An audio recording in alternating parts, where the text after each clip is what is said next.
Hello, my name is Steve. I'm one of the librarians at the Kellogg-Hubbard Library. In this video, I'll be going over some of the tools that you can use in the online catalog to help you keep track of what items you already have checked out and what items you would like to check out. To do that, I'll need to open the online catalog, so I will open an internet browser, and then I will navigate to the Kellogg-Hubbard Library's website, which is kellogg-hubbard.org.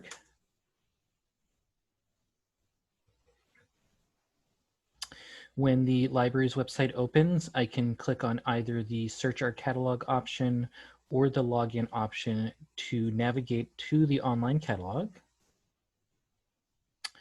And then once I've reached the online catalog, I will need to log in to use these features. And I can do that by clicking on the Please Log In option in the right-hand corner. In the login screen, you will see a line for barcode and a line for password. Your library barcode account number is printed on the back of your library card. It's 14 digits long.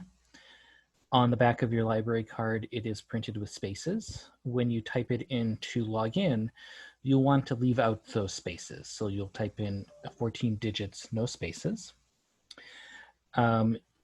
If you don't have your library card, if you've lost it, please contact the library. We can be reached by phone or email.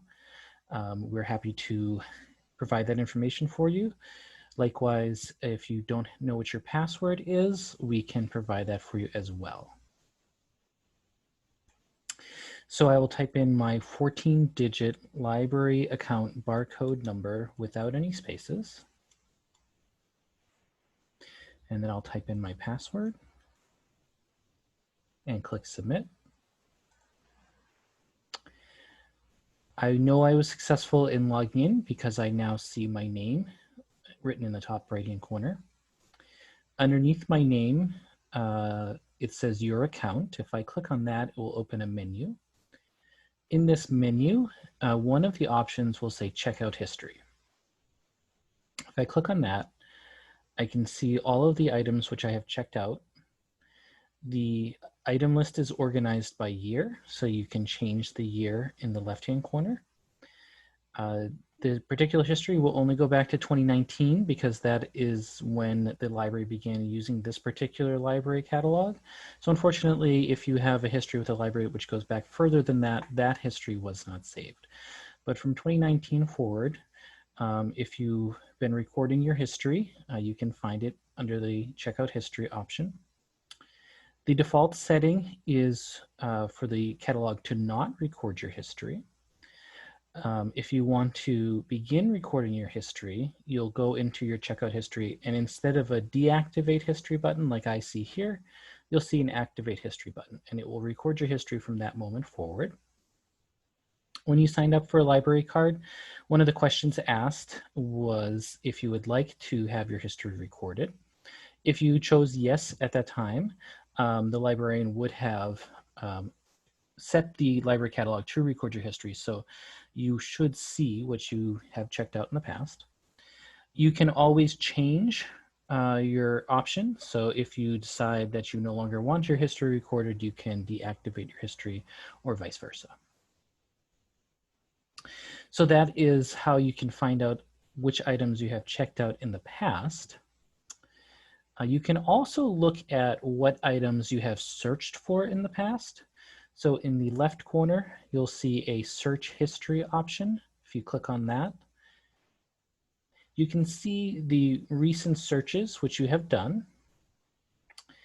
You can also redo that search. So you can click on the search option and the catalog will automatically redo the search for you, and you can bring up those search results again. So if you had success in a previous search and you want to bring up those particular titles again, you can go into your search history and redo that search.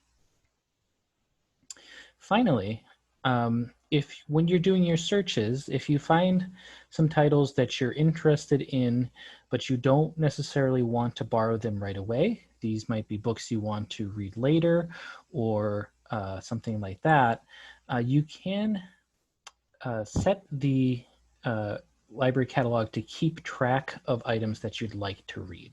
So I'll show you how to do that.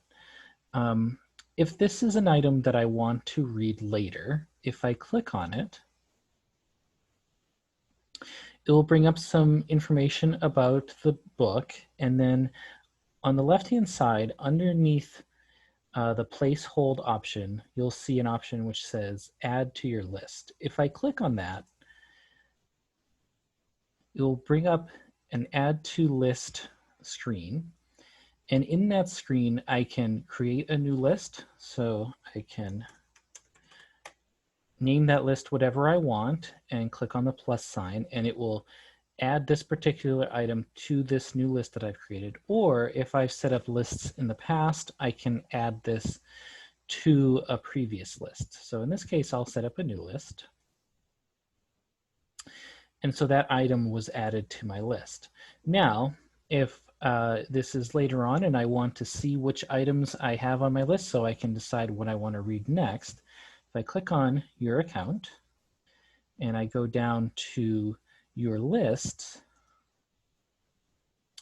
so here I see my two lists. And so right now it's showing my new list, which I just created, which just has one item in it. And I can choose to place a hold on this item right away. I could also delete the item if I no longer wanted it. And if I click on my previously created list, I can see the other items which I have set to look at. So this is a good way to keep track of items that you are interested in reading or movies you're interested in watching or whatever it might be. And but might not want to read or watch right away. So that's how you use the checkout history, search history, and list functions in the online catalog.